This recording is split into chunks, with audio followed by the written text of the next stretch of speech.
పోయిన వారము ఒక అమూల్యమైన అంశాన్ని ధ్యానించాం ప్రియులారా. అదే అంశం మీద ఇప్పుడు రెండవ సందేశాన్ని విందాం. అంశం మీరు రాసుకోండి, యేసుక్రీస్తులో జీవాహారం. వాక్యం చదువుకుందాం.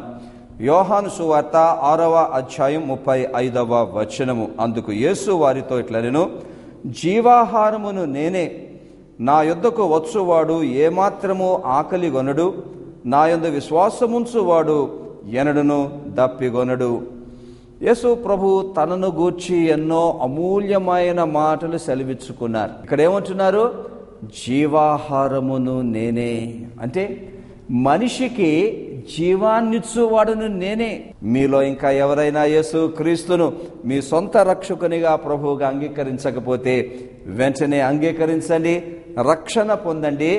యేసు ప్రభు అన్న జీవాహారాన్ని మీలోనికి విడుదల చేసుకోండి. నేనే జీవాహారమును అని యేసు ప్రభు అంటున్నారంటే అర్థం ఏంటనమాట?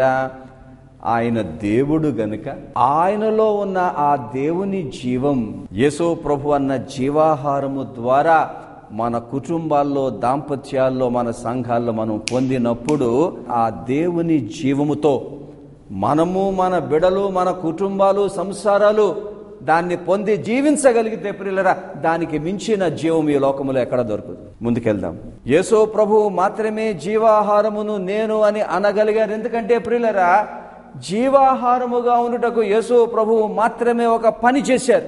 చూడండి, మత్తయి సువార్త 26వ అధ్యాయం 26వ వచనం.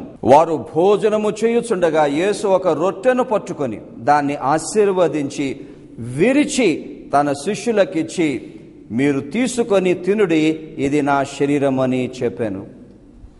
ఎంత అమూల్యమైన మాట! యేసు ప్రభువే లోకానికి జీవాహారం. ఎందుకు ప్రియులరా? ఆయన మాత్రమే, ఆయన శరీరము సిలువలో విరవబడ్డది. ఆ సిలువలో ఆయన విరవబడ్డారు అని అంటే అర్థం ఏంటి ప్రియులరా? ఆ సిలువలో మనిషి చేసిన ప్రతి పాపానికి ఆయన శిక్ష భరించారు గనుక మనిషిని పాపమన్న శిక్ష నుండి ఒకవైపు విడుదల చేయగలరు.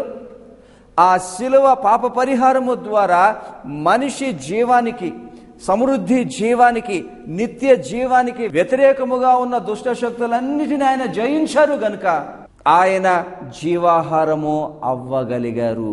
ఒకవైపు ఆ వ్యక్తిలో యేసు ప్రభు అన్న జీవాహారం ఉన్నప్పుడు ఆయన ఆ మనిషిలోనికి ఆటంకపరిచే ఈ దుష్ట శక్తులను ఒకవైపు పారద్రోలి, మరోవైపు ఆయనలో ఉన్న జీవాహారాన్ని విడుదల చేసుకుంటారు. యేసయ్యా, సిలువలో నీవు విరవబడిన జీవాహారం, నీవు విరిగావు గనక అందులోంచి దేవుని జీవాన్ని విడుదల చేస్తున్నావు.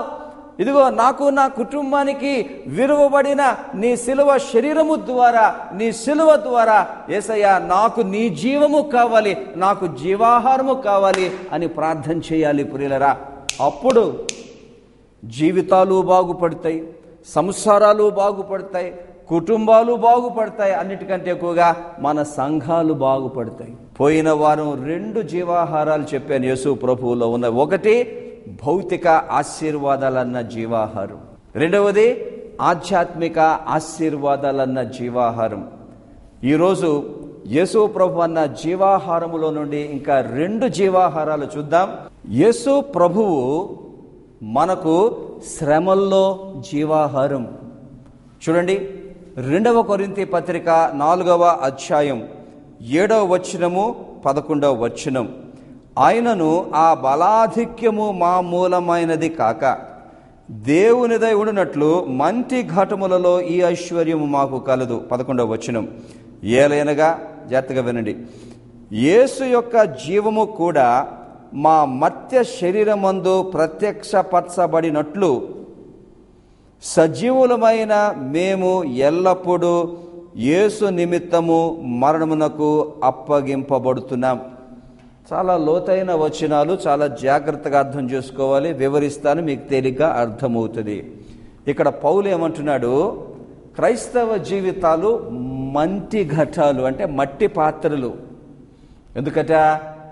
క్రైస్తవ జీవితాల్లో ఆశీర్వాదాలు చాలా ఉన్నాయి, కానీ అక్కడక్కడ శ్రమలు ఉన్నాయి, సమస్యలు ఉన్నాయి, కష్టాలు ఉన్నాయి, ఇబ్బందులు ఉన్నాయి, శోధనలు ఉన్నాయి, బంధకాలు ఉన్నాయి, అవసరాలు ఉన్నాయి. అయితే ఇవి మట్టి ఘటాలే కానీ ఈ మట్టి ఘటాల్లో మనకొక ఐశ్వర్యం ఉన్నది. ఏమిటా ఐశ్వర్యం ప్రియులరా? యేసుక్రీస్తు అన్న ఐశ్వర్యం. ఆ యేసుక్రీస్తు అన్న ఐశ్వర్యము ఈ మట్టి ఘటాల్లో ఉన్నది గనక మేము అధైర్యపడం. ప్రభు మాట ఇస్తున్నారు, ప్రియ బిడ్డ, నీవు అధైర్యపడద్దు. ఎందుకంటే నీది ఎంత మంటి ఘటమైనా, ఎన్ని కష్టాలైనా, ఎన్ని శ్రమలైనా, యేసయ్యా అను నేను నీ జీవితంలో ఐశ్వర్యముగా ఉన్నాను. అయితే వినండి, ఆ ఐశ్వర్యములో నుండి ఎన్నో ఆశీర్వాదాలు వస్తాయి. కానీ యేసు ప్రభు అన్న ఆ ఐశ్వర్యములో నుండి వినండి ప్రియులరా, శ్రమల్లో మనకు జీవాన్ని ఇచ్చే జీవాహారం, శ్రమల్లో మనకు జీవాన్నిచ్చే జీవాహారముగా మనము పొందాలి. ఇక్కడ దేవుని వాక్యం అంటున్నది, మంటి ఘటాల్లో శ్రమలున్నాయి, కష్టాలున్నాయి. ఏ ఇంట్లో లేవు చెప్పండి? ఏ జీవితంలో లేవు చెప్పండి? ఇక్కడ అమూల్యమైన సత్యం మనం గమనిస్తున్నాం. శ్రమల్లో యేసు క్రీస్తు అన్న జీవాహారం మనం పొందాలి. ఆ శ్రమల్లో క్రీస్తులో ఉన్న జీవం మనం పొందాలి. అప్పుడు వినండి, ఒకవైపు శ్రమలను తట్టుకోగలుగుతాం, ఆ జీవంతో శ్రమలను జయించగలుగుతాం. అంతేకాకుండా ఆ జీవాహారమును బట్టి ప్రియులారా శ్రమల్లో కూడా జీవితాన్ని ఆస్వాదించగలుగుతాం. ఆ శ్రమల్లో కూడా సంతోషంగా ఉండగలుగుతాం.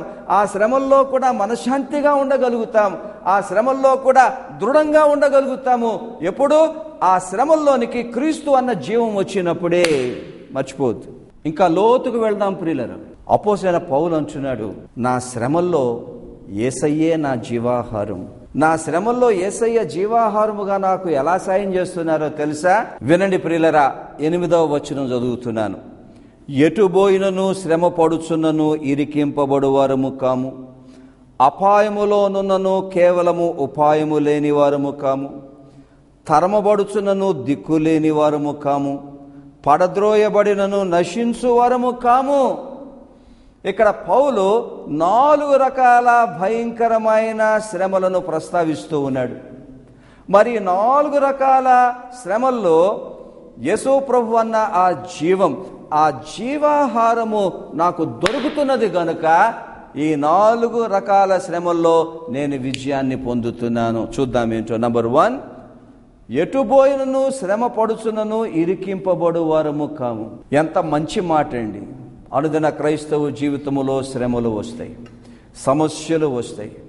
అయితే వినండి ప్రియులారా, కొంతమంది ఈ శ్రమలు వచ్చినప్పుడు వాటిలో ఇరుక్కుని పోతారు. అంటే ఆ శ్రమలు వారి మీద పై చేయి వేయనిస్తారు. ఎప్పుడు చూసినా ఆ సమస్యలు, ఆ శ్రమలే ఆలోచన చేస్తారు. ఎప్పుడు చూసినా హృదయంలో దుఃఖముతో ఉంటారు. ఎప్పుడు చూసినా భారములో ఉంటారు, ఎంతో బాధలో ఉంటారు, ఎంతో బరువుగా ఈ లోకములో కొనసాగుతూ ఉంటారు. అంటే అర్థం ఏంటనమాట? ఆ శ్రమలు ఆ విశ్వాసిని ఇరికించేసేయి, బంధించేసేయి, బయటికి రాలేకపోతుంది. ఎవరైనా సరే ఆ రకంగా ఈ ఉదయం ఉన్న ఎడలా అధైర్యపడొద్దు ప్రియులారా. నువ్వు బయటికి రావాలి. ఎంతకాలం ఆ గూటిలో ఉంటావు? ఎంతకాలం ఆ విచారములో ఉంటావు? ఎంతకాలం ఆ దుఃఖములో ఉంటావు? ఎంతకాలం ఆ డిప్రెషన్లో ఉంటావు? You must come out. ఎప్పుడు ప్రియ సోదరి సోదరుడా నీవు బయటికి రాగలుగుతావో తెలుసా?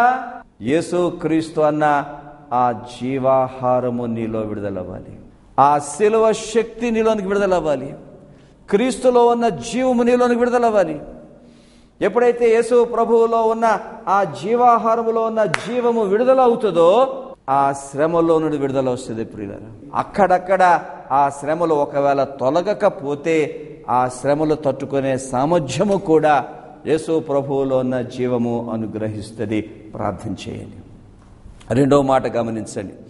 అపాయములో ఉన్నను కేవలము ఉపాయము లేని వారము కాము. యేసు ప్రభు అన్న జీవమట ప్రియులారా అపాయములో ఉపాయము చూపిస్తుంది. ఎంత మంచి మాట అండి బాబు. ఈ లోకములో ఎటు చూసినా అపాయమే. ఇంట్లో అపాయమే, సైతాను ద్వారా అపాయమే, ట్రాఫిక్లో అపాయమే, వ్యసనాల ద్వారా అపాయమే, శోధనల ద్వారా అపాయమే, ఎక్కడ చూసినా అపాయమే. ఒకవైపు మనల్ని సర్వనాశనము చేద్దామని, ఒకవైపు మనల్ని కృంగదిద్దామని, మరోవైపు వీలైతే ప్రాణాన్నే తొలగిద్దామన్న అపాయాలు చుట్టుముట్టు ఉన్నాయి ప్రియులారా. అయితే మీకు నాకు కావలసిందేంటి? యేసు ప్రభు అన్న జీవాహారం.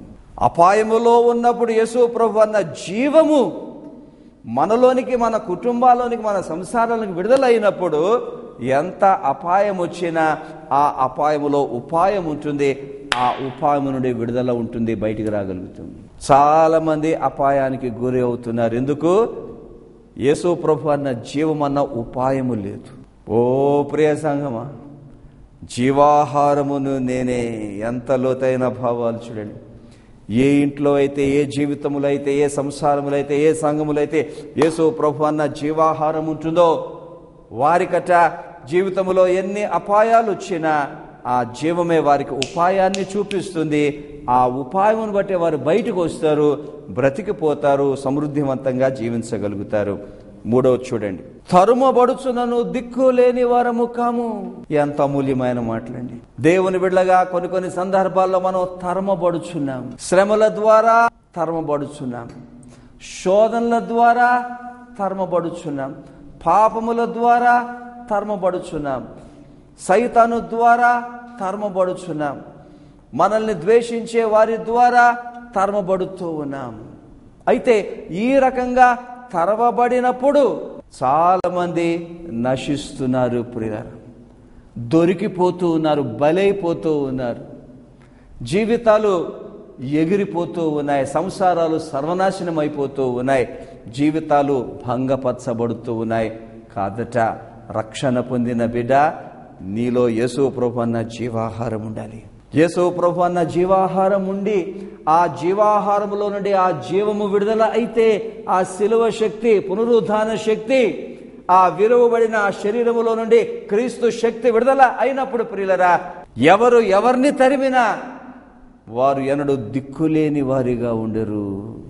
ఆ తరుమబడుటలో కూడా యేసు ప్రభు జీవమట ఒక దిక్కును చూపిస్తుంది, ఒక మార్గాన్ని చూపిస్తుంది, ఒక పరిష్కారమును చూపిస్తుంది, తద్వారా ఆశీర్వాదాలు విడుదల చేస్తుంది. ప్రార్థన చేయండి, యేసయ్యా నీవే నా జీవితములో నాకు దిక్కును చూపించే జీవాహారముగా రానాయనా అని మనం ప్రార్థన చేయాలి. ఇది సత్యం ప్రియులరా. ఆ నాలుగవది కూడా మీరు చూడండి, అక్కడ ఏమంటుంది దేవుని వాక్యము, పడద్రోయబడినను నశించు వరము కాము. రక్షణ జీవితములో నిజమే చాలా మంది పడిపోతున్నారు, దుష్ట శక్తులకు పడిపోతున్నారు, సమస్యలకు పడిపోతున్నారు, శోధనలో పడిపోతున్నారు, పాపములో పడిపోతున్నారు, భయంకరమైన బంధకాల్లోనికి పడిపోతున్నారు. ఎక్కడ చూసినా పడద్రోయబడుతున్నారు. కానీ పడద్రోయబడిన వారు పడిన స్థితిలో ఎన్నడూ ఉండకూడదు ప్రియులరా. యేసు ప్రభు అన్న ఆ జీవాహారము ఆ వ్యక్తిలో ఉండి ఆ జీవాన్ని విడుదల చేసినప్పుడు ఒకవైపు పడే ఆస్కారం ఉండదు. కొన్ని సందర్భాల్లో ఒకవేళ పడిన యేసు ప్రభు అన్న జీవమే చేయి పట్టి మళ్ళా పైకి లేపుతుంది. ఈ సందేశం వింటున్న వారు ఎవరైనాను సరే ఏ భయంకరమైన స్థితిలో పడి ఉన్నా అధైర్యపడవద్దు. ప్రభువు నీకు ప్రేమ చెప్తున్నారు, ఐ లవ్ యూ అని చెప్తున్నారు, I never leave you, never forsake you అని చెప్తున్నారు, నేను నిన్ను ఎన్నడూ విడవను ఎడబాయనని చెప్తున్నారు. ప్రభు తన ప్రేమను విడుదల చేస్తున్నారు. ఇదిగో నన్ను నీ జీవితములో జీవాహారముగా నీవు పొందగలిగితే, ఆ జీవాహారములో నుండి నేను జీవాన్ని విడుదల చేయగలిగితే, నువ్వు ఏ స్థితిలో పడి ఉన్నా ఆ జీవమే నిన్ను లేవనెత్తుతుంది, నిలబెడుతుంది, మళ్ళీ నడిపిస్తుంది. అయితే వినండి, ఎవరిలోనికి యేసు ప్రభు ఒక జీవాహారముగా ఉండి తనలో ఉన్న జీవాన్ని వారి శ్రమల్లోనికి విడుదల చేయగలుగుతారు. వాక్యం వినండి, యోహాను సువార్త 6వ అధ్యాయం 51వ వచనం, ఎవడైనను ఈ ఆహారమును భుజించితే వాడెల్లప్పుడూ జీవించును. ఏం చేయాలి ప్రియులరా? యేసు ప్రభు అన్న జీవాన్ని భుజించాలి. పోయిన సందేశంలో 2 సూత్రాలు ఇచ్చాను. జీవాహారమందు విశ్వాసం ఉంచాలి, జీవాహారములో నిలిచి ఉండాలి. ఇప్పుడు మూడవది, జీవాహారాన్ని భుజించాలి. You feed on the bread of life. ఎంత మంచి మాట అండి. ఎలా భుజించగలుగుతాము? ప్రకటన గ్రంథం 3వ అధ్యాయం 20వ వచనం మీరు చూస్తే అక్కడ మంచి మాట ఉన్నది చూడండి. మీకు నేను చదివి వినిపిస్తాను. ఇదిగో నేను తలుపు నొద్ద నిలుచుండి తట్టుచున్నాను. ఎవడైనను నా స్వరము విని తలుపు తీసినెడలా నేను అతని యొద్దకు వచ్చి అతనితో నేనును నాతో కూడా అతడును భోజనము చేయుదము. ఎంత అమూల్యమైన మాట అండి. మన హృదయాలకు యేసు ప్రభు తలుపులు తెరవాలి. మన హృదయాలన్న తలుపులు యేసు ప్రభువునకు తెరవాలి అనంటే ఆయన తెరిస్తే బయట నుంచి వస్తాడని కాదు. బయట నుంచి రాడు, లోపలే ఉన్నాడు. ఇక్కడ తలుపులు తెరవడం అంటే లోపలే తెరవటం. లోపలే తలుపులు మూసేసావు, ఆ లోపలే తలుపులు తెరువు. ఆయన్ని మూలలో కూర్చోబెట్టేశావు, వద్దు. ఆయన మళ్ళా మేల్కొల్పు. యేసయ్యా నాలో నీవు సజీవంగా ఉండమని ప్రార్థన చేయండి. అప్పుడేమైపోద్ది ప్రియులరా? ఎప్పుడైతే యేసు ప్రభు మనలో ఉండి ఒక సజీవమైన తన రూపాన్ని ధరిస్తారో, తన సన్నిధిని ఇస్తారో, ఆ మాటలు మీరు గమనించండి. అతడు నాతోనూ నేను అతనితోనూ భోజనము చేయదు. అంటే అర్థం ఏంటనమాట? ఒకటి, తలుపులు తెరవాలి, యేసు ప్రభువుతో సహవాసము చేయాలి. Most important, fellowship with Jesus, communion with Jesus. ఒక మాట అడుగుతున్నాను, ప్రార్థనలు చేసుకుంటున్నాం. చాలా మందికి ప్రార్థన అంతా కూడా అడుక్కోవడమే. క్రైస్తవులు మించిన అడుక్కునే వాళ్ళు ఎక్కడా కనబడడం లే. ఎప్పుడు చూసినా అడుక్కోవడమే. ప్రార్థన అంతా అడుక్కోవడమేనా? నో. ప్రార్థన అంటే యేసు ప్రభువుతో సహవాసం, అన్యోన్య సహవాసం. ప్రతి ప్రార్థనలో ఎక్కువ సమయం ప్రభు సహవాసములో ఉండండి. ప్రభువుతో మాట్లాడండి, ప్రభు మాటలు వినండి, ప్రభువుతో సాంగత్యము చేయండి, ప్రభువుకి మీ దుఃఖాన్ని తెలియచేయండి, ప్రభువు సన్నిధిలో సమయము గడపండి. ఎప్పుడైతే ఆ సహవాసము చేస్తామో ఒక అద్భుతం జరిగిపోద్ది ప్రియులరా. ఏంటో తెలుసా? ఆ సహవాసము ద్వారానే యేసు ప్రభు తన జీవాహారాన్ని విడుదల చేస్తారు. ఆ సహవాసము ద్వారానే తనలో ఉన్న జీవాన్ని విడుదల చేస్తారు. ఆ జీవం మన జీవితాల్లో ఉన్న శ్రమల్లోనికి చొచ్చుకొని వచ్చినప్పుడు, శ్రమలను శక్తివంతంగా తాకినప్పుడు, ఒకవైపు శ్రమలు తొలగిపోవలసిందే, మరోవైపు శ్రమల్లో కూడా మంచి సామర్థ్యం తట్టుకునే శక్తిని కూడా మీరు నేను పొందగలుగుతాం. ఏం చేద్దాం? ఆయనను భుజించండి, ఆ జీవాహారాన్ని భుజించండి. ఎప్పుడు? సహవాసములోనే. యేసు ప్రభువు సెలవిచ్చిన అమూల్యమైన మాటలు ధ్యానిస్తున్నాం ప్రియులరా. జీవాహారమును నేనే. ఇప్పుడు యేసయ్యలో ఉన్న 4వ జీవాహారం మీరు రాసుకోండి. యేసు ప్రభు పరలోకపు జీవాహారం. యోహాను సువార్త 6వ అధ్యాయం 54వ వచనం. నా శరీరము తిని నా రక్తము త్రాగు వాడే నిత్య జీవము గలవాడు, అంత్యదినమున నేను వానిని లేపుదును. బ్యూటిఫుల్. ఎవరిలో అయితే నేను అన్న జీవాహారం ఉంటుందో, వినండి ప్రియులరా, ఆ వ్యక్తి నిత్య జీవం. చివర్లో అట్టి వ్యక్తిని నేను లేపుదును అంటే అది జీవ పునరుద్ధానం. పరలోకానికి ఎత్తబడతాం. అయితే వినండి ప్రియులరా, యేసు ప్రభు అట పరలోకములో మనకు జీవాహారం. ఇది ఎప్పుడైనా ఆలోచన చేశారా? ఇంతకీ పరలోకములో మనం చేసేదేటి?